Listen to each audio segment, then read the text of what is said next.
Lecture number 6 है। इस lecture के अंदर एक न्यू कंसेप्ट है, उसका नाम है रैपिटिशंस स्ट्रक्चर्स या इसे लूप कहते हैं। रैपिटिशन स्ट्रक्चर्स ऐसी टेक्निक है जिसके अंदर आप एक काम को बार बार कर सकते हैं। आपको कोड को बार बार लिखने की ज़रूरत नहीं है। इसकी एक छोटी सी एग्जांपल जो है वो मैं खुद से देता हूँ, क्योंकि किताब के अंदर कोई इतनी अच्छी एग्जांपल नहीं है जिससे आपका कंसेप्ट जो है वो क्लियर हो जाए। बाद में किताब की तरफ आते हैं तो ये चीज़ गौर से देखें। ये वाला कोड बिल्कुल सिंपल है। इसके अंदर अगर मैं कहता हूँ कि आप अपना नाम लिख दें या कुछ भी स्ट्रिंग है, जो भी लिखेंगे वो प्रिंट हो जाएगा। फ़र्ज़ करें कि मैं लिखता हूँ हेलो वर्ल्ड, लिखता हूँ, ये लें, ये हेलो वर्ल्ड लिख दिया। अब मैं चाहता हूँ कि ये जो हेलो वर्ल्ड है ये आपने 5 बार लिखना है, 5 बार जो स्क्रीन के ऊपर है वो प्रिंट हो। तो क्या करूँगा कि इस लाइन को 5 बार हम लिख देते हैं। चलो ज़्यादा बार लिख दिया वैसे मैंने, 1 2 3 4 5 नहीं, 5 बार ही है। तो अब इसको चला कर देखते हैं, रन एंड कंपाइल। आपने गौर किया एक ही लाइन के अंदर ये सारे प्रिंट हो गए हैं। न्यू लाइन के लिए आपको ऑलरेडी पता है कि जो नेक्स्ट है ना उसके आगे /n लिख दें।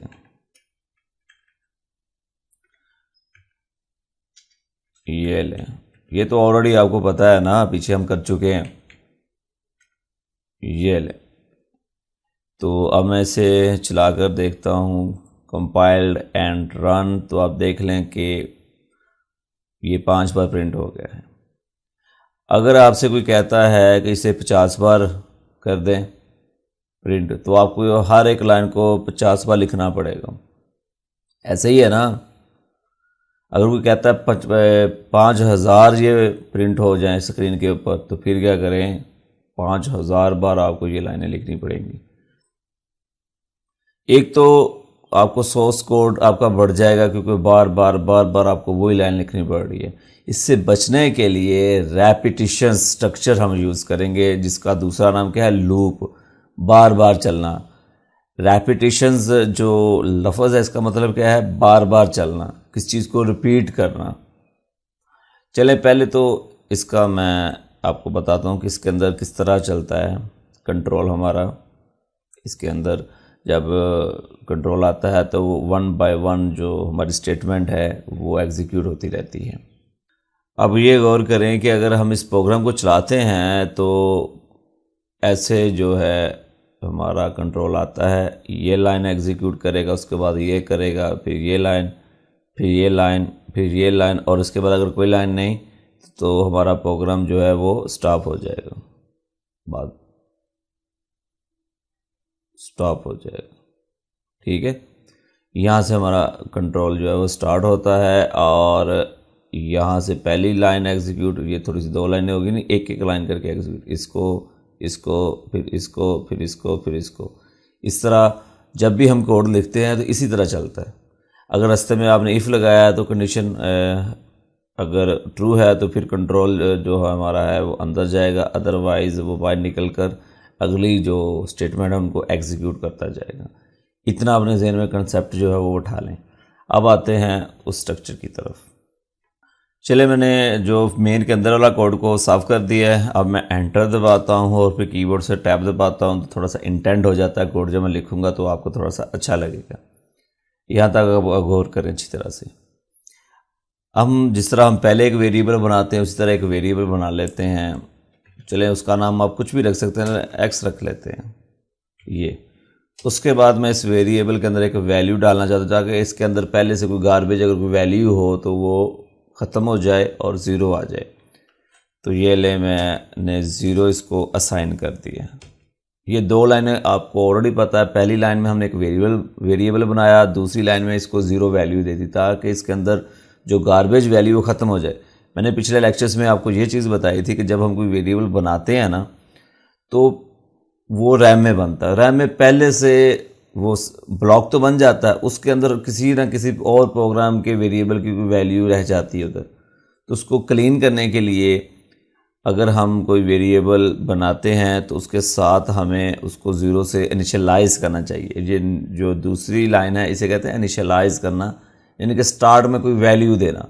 तो ज़ीरो हम दे देते हैं। ज़ीरो अगर हम दे दें तो इसमें ये होता है कि ज़ीरो को ऐड करें या प्लस करें माइनस करें कोई फ़र्क नहीं पड़ता, वो क्लीन हो जाता, उसमें गार्बेज वैल्यू ख़त्म हो जाती।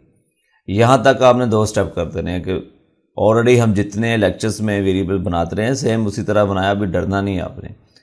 अब इससे आगे हम क्या करना चाहते हैं, एक नया अब कीवर्ड मैं आपको बताने लगा हूँ जिसका नाम है वाइल। ये ले वाइल, वाइल के आगे मैंने ब्रैकेट लगा दी है और यही वेरिएबल इसके अंदर लिख दिया, इसकी कंडीशन के अंदर। लेस देन है और इक्वल है किससे, 10 से। तो अब ये देखिए ये वाइल यहाँ से स्टार्ट हो रहा है और वाइल यहाँ से एंड हो रहा है, ये इसकी क्लोजिंग है। अगर आप थोड़ा सा शो करना चाहते हैं तो आप डबल स्लैश लगा के यहाँ पर लिख भी सकते हैं कि while end, while loop end, while loop end here. लिखना लिख दें, नहीं लिखना ना लिखें, लेकिन अगर लिख देंगे तो आपको याद रहेगा कि यहाँ से वाइल जो है वो एंड हो रहा है। यहाँ पर रखकर ये देखो ना, ये मैं एरो की से ऊपर नीचे करता हूँ, ये वाली चीज़, ये देखो एरो की दबा रहा हूँ, ये ऊपर वाली एरो की दबाता हूँ, इधर कसर कर चला जाता है, इधर दबाया तो इधर आ गया। अब यहाँ पर मैं एक स्टेटमेंट लिखता हूँ सी आउट की, सी आउट, और उसके अंदर मैं लिखता हूँ हेलो वर्ल्ड। ठीक है, हेलो वर्ल्ड। और मैं चाहता हूं कि अगर दोबारा ये लाइन लिखे हमारा कंप्यूटर तो एंडल लिखता हूं, यानी कि अगली लाइन जो आए तो वो फिर क्या होगा, न्यू लाइन में आ जाएगी। देखो ना, यहाँ तक जब चली तो ये लाइन प्रिंट होगी, उसके बाद ये जब कोड चलेगा तो न्यू लाइन पर ले जाएगा पॉइंटर को। ठीक है, शिफ्ट कर देगा ना न्यू लाइन पर। ये एंडर क्या करता है, जो हमारा ये प्रिंट करने वाला ब्लैक स्क्रीन पर कसर होता है वो न्यू लाइन पर शिफ्ट कर देगा इसको। अब यहाँ तक आपको कोड की समझ लग गई है। वाइल के अंदर, वाइल का मतलब क्या है, जब तक x जो है, x के अंदर जो वैल्यू, x तो खुद वेरिएबल खुद कुछ नहीं होता, उसके अंदर जो वैल्यू होती है वही हमारे लिए मीनिंगफुल है। x के अंदर जो वैल्यू है, यानी कि क्या है, इस वक्त 0 है, हमने 0 दी हुई ना। x के अंदर जो वैल्यू है अगर वो लेस देन है और इक्वल है किससे, 10 से, तो चलते रहो। कंडीशन के अंदर क्या है, जब तक ये वाइल की कंडीशन ट्रू रहेगी ये चलता रहेगा। जैसे ही वाइल की ये वाली कंडीशन, ये वाली जो कंडीशन है वो क्या हो जाएगी, फॉल्स, तो कंट्रोल बाहर आकर फिर नेक्स्ट जो एग्जीक्यूशंस है, अगर कोई स्टेटमेंट आपने लिखी है वो चलनी शुरू हो जाएंगी। चलें ये मैं आपको थोड़ा सा समझा देता हूँ, ये देखें, गौर करें। ये हमारा जो है कंट्रोल आ रहा है जिससे हम हर स्टेटमेंट को एग्जीक्यूट कर रहे हैं। ये देखें, पहली लाइन एग्जीक्यूट हो जाएगी, उसके बाद कंट्रोल नीचे आ जाएगा, ये लाइन एग्जीक्यूट होगी। जब इधर आएगा तो उसको ये वाली कंडीशन चेक करनी पड़ेगी कि x की वैल्यू जो है वो लेस देन होनी चाहिए किससे, 10 से।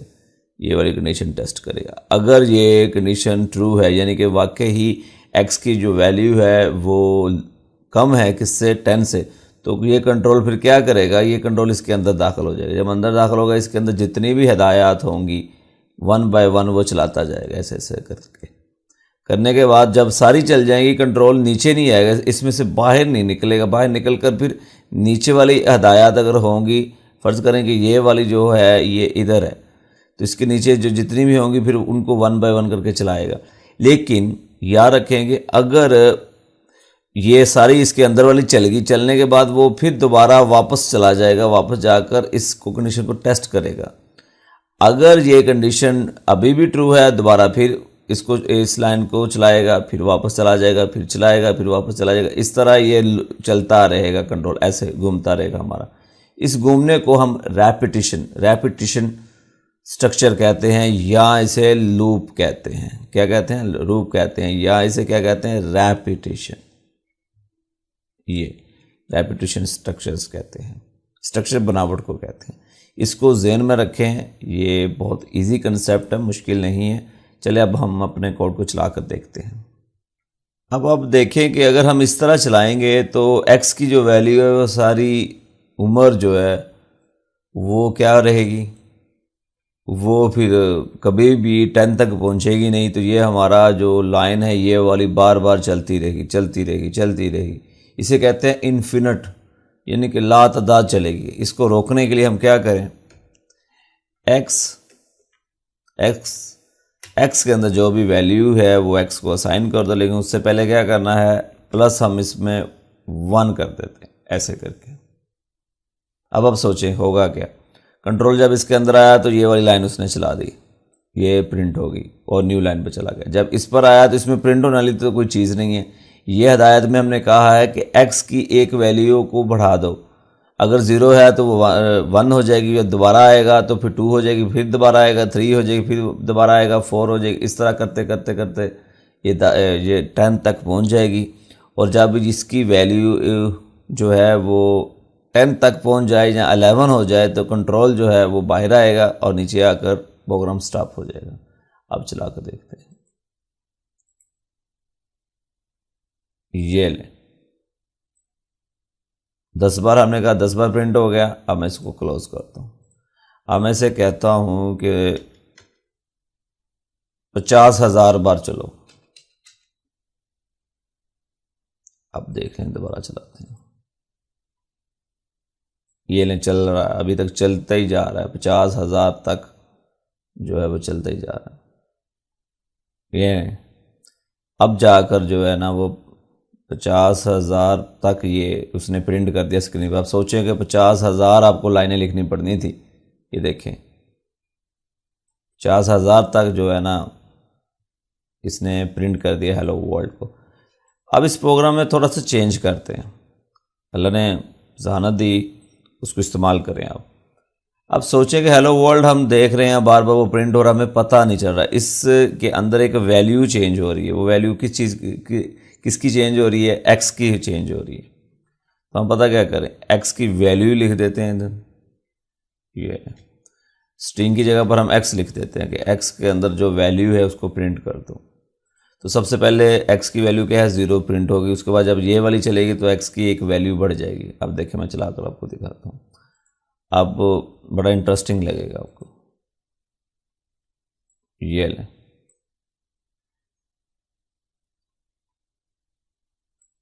गौर करें, क्योंकि ये जो प्रिंट हो रहा है ये x की वैल्यू प्रिंट हो रही है, ये इस x की। तो मैंने उसे हदायत दे दी 50,000 बार चलो। अब ये हमारी जो लूप है 50,000 बार चलेगी और हर बार, एक बार को चलने को इटरेशंस कहते हैं। हर बार जो इसका इटरेशंस है ना उसमें x की वैल्यू बढ़ती जा रही है और पूरे 50,000 तक जाकर एंड होगी। अब देखिए स्टार्ट कहाँ से हो रही है, मैं आपको चेक करवाता हूँ स्टार्ट कहाँ से हो रही है। यहाँ से मैं इसको जब फुल ऊपर ले जाता हूँ तो वो 1 से 0 से हालांकि स्टार्ट होना चाहिए, वो हमें शो नहीं कर रहा, क्योंकि रैम में क्या हो रहा है कि पिछला डाटा जो है ना वो ख़त्म होता जा रहा है, क्योंकि बहुत ज़्यादा एंट्री है। तो हम पता क्या करते हैं, इसको मैं क्लोज़ करता हूँ, यहाँ से ना इसको 50 कह देता हूँ। 50 तो मेरा ख्याल डाटा वो रख लेगा।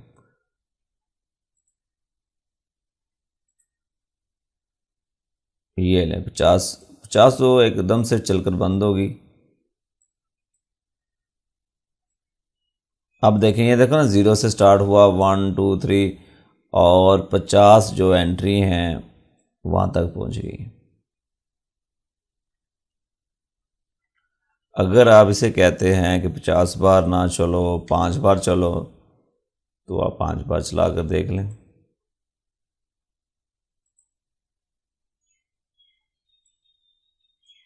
ये लें 0 1 2 3 4 5। इसकी प्रैक्टिस करें। और वाइल का मतलब होता है जब तक, देखें जब तक ये कंडीशन ट्रू रहेगी तो ये चलता रहेगा। जैसे ही कंडीशन फॉल्स होगी, और ये कंडीशन को फॉल्स कौन सी हमारी स्टेटमेंट करवाती है, ये वाली स्टेटमेंट हमारी जो है वो फॉल्स करवाती है।